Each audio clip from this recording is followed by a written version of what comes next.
Escrow is one of the most important parts of a real estate transaction, yet many don't even understand what it is or how it works. In fact, you might not even know that it's not technically required.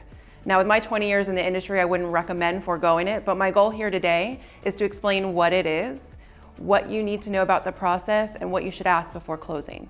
So what is escrow? Escrow is essentially placing funds in an account for a specific purpose. Whether that's a contract or some other agreement, you need someone to hold those funds so that all parties involved feel secure. So at Fidelity, all the money that comes into our account is held in escrow for someone else. And what that means is we act as neutral third parties and we don't release funds based on one person's direction. And that kind of gives a buyer and a seller, a little bit of confidence that the contract is good, that everybody intends to move forward, and if it falls apart, that there's some kind of solution other than the seller just getting stuck. Realistically, the biggest challenge is communication. People don't understand what escrow is, which I just explained, but also the timelines and when escrow is due and how it's supposed to be remitted. So for instance, when you write a contract on a new home, oftentimes you have 3 days or less to get those funds deposited with the title company. And you need to know whether or not they'll accept a check, a wire, maybe they'll take a mobile deposit, we do at Fidelity. But you've got to get that in those contract timelines so that the seller doesn't take another offer. The seller also wants confidence because they don't know you as a buyer, so the seller wants to know that you do intend to proceed with purchasing their transaction because they will take it off the market. So be sure to know your timelines, be sure to count if there's holidays, perhaps a weekend in there that will impact your 3-day turnaround. You also need to know with escrow funds that one person can't solely dictate how those funds are to be released. So a lot of people ask, what happens if a transaction goes wrong? And realistically, as the title company or that neutral third party that's holding those funds in escrow, they have to wait until both parties agree on how it's to be released.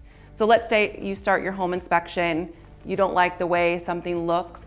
As the buyer, you can't say, hey, I want my money back. We have to have both the buyer and the seller agree on how those funds are dispersed. All in all, escrow again simply is just holding money for a specific reason. As a buyer, check with your title company, know how they'll accept funds, know your time frames, and just be very cognizant of that.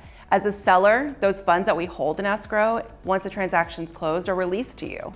So be sure you know where the funds are going to go. You can have a check, you can have a wire. Common pitfall is a seller holds funds holds the property in a trust. It happens a lot here in Florida.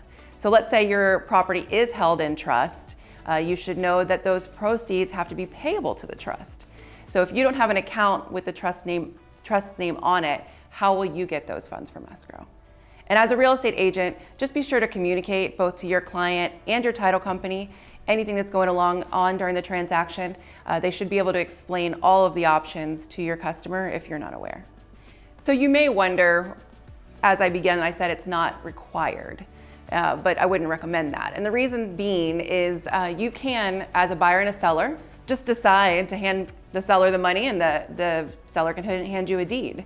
But it's kind of one of those what comes first, the chicken or the egg? Are you gonna hand your money over to that seller, or is the seller gonna hand you the keys to that property before receiving their part?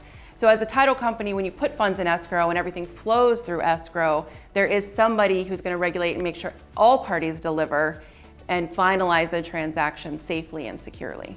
So an example of one of those instances, we've had customers call us and the parties have already made the agreement.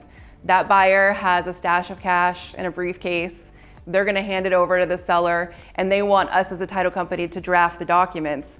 But again, we don't have any funds in escrow. Everything's, operating outside of escrow. So you're on your own, and that seller could execute the deed, hand it to you. They've got your cash, but maybe the deed wasn't properly acknowledged. You might not know in Florida you have to have 2 witnesses, or you might not have the right legal description. So essentially you've just handed over your life savings to this stranger. You have no idea where they are or where they're going, and you don't have a valid title.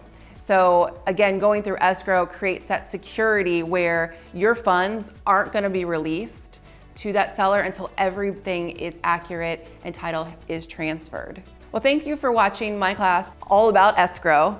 And feel free to follow us on Instagram, Facebook, or LinkedIn at @reframe_FNT for additional content from myself, as well as Susan West and Jesse Pittman. And as I always say, work smarter, not harder.